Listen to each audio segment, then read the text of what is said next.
What's up, everybody? How do I say this? Taylor Jenkins Reid. What's up, everybody? Welcome back to my channel. So today's video, I am doing my August wrap-up video. August was an interesting month, to say the least. I am kind of happy it's over, but at the same time, I'm sad that summer is ending. But I started August in a reading slump, and I am happy that I got out of it in the month of August. It's kind of a weird feeling, I feel, being in a reading slump, since like reading is such a big part of my life and reading is such a big part of like my identity. It's weird when I don't enjoy reading, you know what I mean? Anyways, in the month of August I ended up reading 9 books, which is really good for me lately. 9 books is amazing. I have read a lot of horror and thriller books, I feel like. Well, no, I have a pretty good mixture actually. I have some romance book, I have some fantasy, and some horror thriller. It's all over the board, you guys will see. And without further ado, let's get started. So the very first book that I read in the month of August was Race to the Sun by Roanhorse. This was a really fun book, guys. It was so fun, so funny, nothing like too serious, nothing too crazy. It was a really fun ride. This is a middle grade book. It's one of those Rick Riordan presents. Roanhorse is the author of Black Sun, which I read earlier this year and I loved. So that's why I picked up this book. They're very different. I mean, obviously this is a middle grade and Black Sun is an adult fantasy, but more than that, like, the writing is different, like the feeling is different, everything is different. But I still really enjoyed this one. This is about a girl named Nijoni, I'm sorry, I don't know how to pronounce these names. And basically she can see monsters. And then one day her dad comes home with his new boss, and his new boss might be a monster or not. And then basically his dad ends up going missing. But he leaves a note to her and that it just says run. And they embark in this really fun quest, really fun adventure. This gave me a lot of Percy Jackson vibe just because of the quest that are going on. It's a trio, it's like 3 friends. It was just like, it gave me a lot of Percy Jackson vibe. I really liked it. It was really fun. And this is a standalone as well, so that's always cool because it's like one and done. It was just a fun time and I really liked it. So yeah, I haven't heard anyone talk about this book and I would highly recommend. Like I said, this is a Rick Riordan present, so it's a really interesting concept as well, because this talks about a lot of the like Native American gods, and there's a lot of reference to that mythology, and there's like stories, and it was just a really fun time and I really liked it. I knew nothing about that, so it was really fun to read about it, and I don't know, I had a lot of fun reading it. So I will definitely check out more of Rick Riordan present in the future because I had a lot of fun reading this. So I've talked about this book for like 4 minutes now. I need to move on, but yeah, it was really fun. Next book that I picked up was Beach Read by Emily Henry. I am so happy I picked this one up. I had read People Will Meet on Vacation in the month of June and I loved that book. It was so good. And so I picked up Beach Read because I had the audiobook. I read a lot of audiobook this month, you guys will see. But yeah, it was my way of getting out of a reading slump, so it's fine. But yeah, so I picked up the audiobook for Beach Read and it was a really fun time. I don't know if I liked it more than People We Meet on Vacation, but it was a really fun time. It was a little bit like more serious and deeper than what I expected. I mean, I think like the cover and the name, it sounds like a really fun, fluffy beach read, but it wasn't.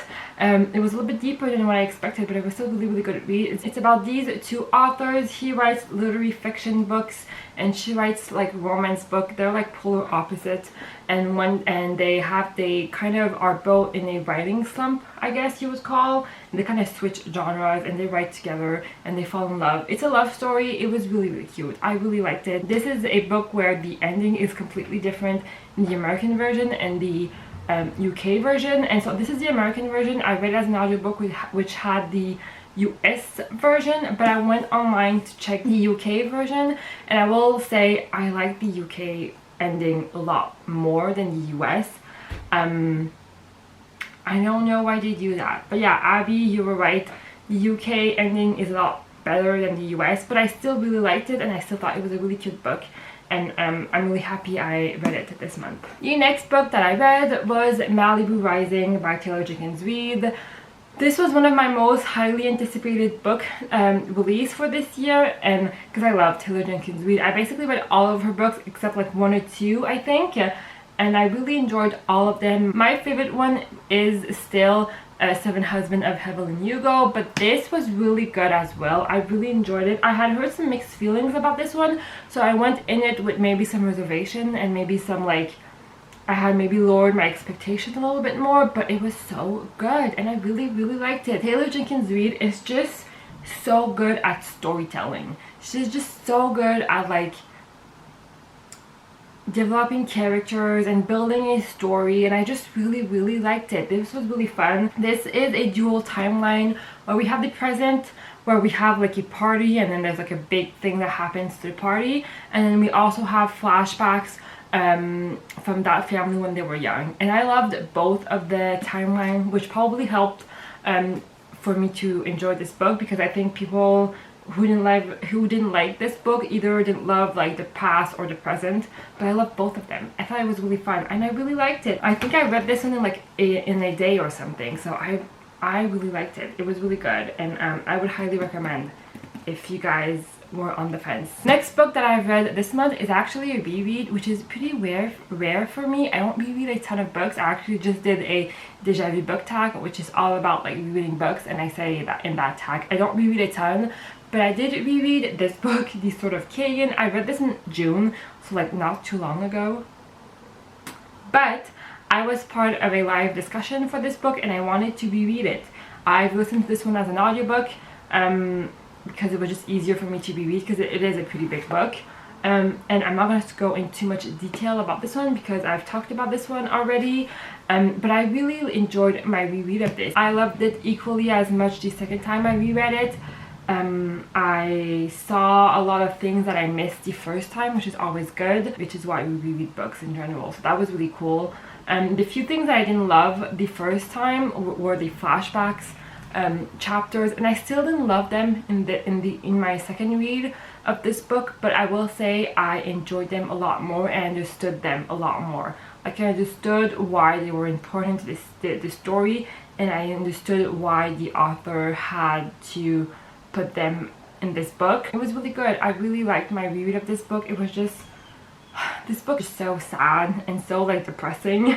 I don't know why I reread it twice, but it was just really good and I really enjoyed it.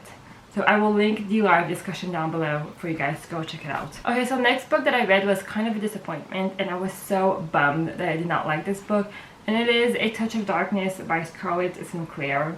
So I got this book when I did my buying books blindfolded, and I was so excited to get this book. I had got this book and I ended up with Deal of an Elf King, and I was so excited for both of them because I've heard so many good things on both of these.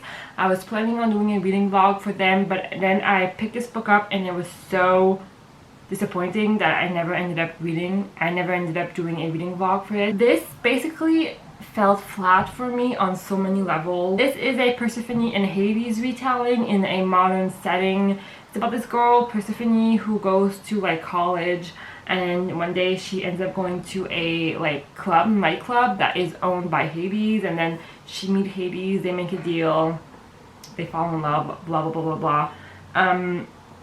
It's a fantasy romance book. I expected to be addicted to this book. I expected to get so sucked into this book. I expected to be so addicted to this book that I did not want to like put this book down. This is what I think when I think of like fantasy romance book. I think about just addicting and like reading it in one setting. This felt so flat.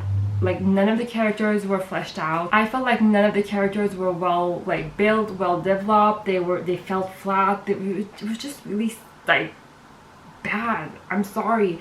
I gave this like 2-star, I think, but like everyone loves it, and I'm so happy that I saw, I think Jessica from Peace Love Book, that also said that she didn't like this book, because I was like, okay, at least I'm not the only one, because I could not find a single bad review on this book. I'm sorry. So yeah, I don't like talking negative about books, but this was a really huge disappointing for me, and I will not continue with this series, sadly. Okay, so the next book that I picked up was the Sudden Book Club's Guide to Slaying a Vampire.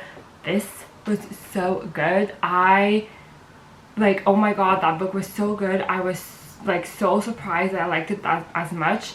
It was just like an amazing book. Like Grady Hendrix is just so good at like building female characters and female friendship as well. I loved it. It's basically about this group of women who like live in the South, and they have a book club where they read like mystery thriller books. And then one day there's this like stranger that comes into town, and he is a vampire, or they think he's a vampire. And it was so good. It was really good. I really liked it. I read My Best Friend Exorcism last month, and basically the author said that in that book, since it's from the kids' point of like the teenagers' point of view, the adult in that books are horrible, which they kind of are. And then he always wanted to make another book, but from the parents' point of view, and that's what this book is about. It's in the same town, but like a few years later. I think it's in the 90s. It wasn't too scary as well, which is definitely good. It is more adult than My Best Friend Exorcism, but it's not like too crazy. Like, it was just a really fun horror book, I think, and I really enjoyed it. So the next two books that I picked up were Lock Every Door by Riley Sager, and I also picked up Final Girls by Riley Sager. I was really into a thriller mood, so I enjoyed both of these books. I think reading them back to back was, I don't know if it was a good thing or a bad thing, but I will say I think while reading them I liked Final Girls a little bit more, but like looking back at it, I think I like Locked Every Door a little bit more. Okay, so Lock Every Door is about this girl who's kind of down on her luck. She lost her job, she lost her boyfriend, and then she's, like I said, she's like looking for a fresh start until she sees an ad on the paper which seems too good to be true. She basically gets to babysit a house in this really luxurious like apartment in New York, and they are giving her like a lot of money to just sit there and babysit an apartment. And then once she moves in, there are some weird things happening. It's a little bit creepy. Things are not exactly what they seemed like at first glance, and then the twist at the end was like, what the, I did not expect that one. I really liked it. I just don't know if I like the main characters, which is normally like the biggest flaws in all of Riley Sager's book. I just don't know if I love the main character. She was kind of dumb at some point, and I don't know, but I just really like the concept of it, and it was really good. And then Finals Girls is a completely different storyline. It's about this girl who's a final girl, so basically she is the only one that survives like a mass murderer thing, and then she is friends with like two other final girls, but then one day one of them ends up dying, and then the other one comes to see her, and then things happens. And I will say while reading it, I think I enjoyed Final Girls a little bit more, but like I said, looking back, I think I enjoyed Lock Every Door a little bit more, because the twist in like Lock Every Door was so surprising for me. I did not see it coming, but the twist in Final Girls I did kind of see coming. So yeah, but both of them I really enjoyed. They're Riley Sager, they're fun thriller books. Okay, so the last book that I read this month was the Starless Sea by Erin Morgenstern. This was a book club pick for the month of August for the Dragons Library. We'll have a live discussion on this. I think it's going to be on Chad's channel. I will link it down below once everything is set up. But I ended up really liking this book, and I did not expect to like it as much. This is a weird book though. This is not like your traditional fantasy book. It's a weird concept. It's just a weird book overall. I mean, I couldn't even tell you what this book is about really. It's about this guy who sees a door one day, he doesn't open it, but then he finds a book about what would happen if he had opened the door. Maybe, I don't know. Like at one point in the character says in the book, this is kind of like solving a puzzle, but you don't know what the puzzle is, and this is what reading this book felt like. It kind of felt like solving a puzzle, but you don't really know what the puzzle is. But even in the end, once you're done with the puzzle, the image is still blurry. And you're still like, I'm not sure I understood everything. I'm not sure I got everything. But the experience of reading this book was so good. The world was amazing. This is a weird book for me to like review because even in the end there's a lot of things that doesn't make sense and there's a lot of things that are left open, but that's how it was meant to be. For me, the way I feel about this book is the book itself was not like the greatest book of all time. Like I said, it did not make sense. It was very confusing. It was a weird book, but the experience reading it was one of the best experience I had. It's a very atmospheric book. I don't know, but I really liked it and I really had fun reading it, and I would recommend this book, but this book is not for everyone. Like, I totally understand why people do not like this book. Like, I totally get it. But I had a lot of fun reading it, so. But yeah, guys, that's pretty much it. These are all of the books that I've read in the month of August. Let me know what you have read this month. I would love to know in the comments down below. I hope you guys enjoyed this video. I hope you guys have a wonderful day or night, depending on when you're watching this. And I will see you guys next time. Bye!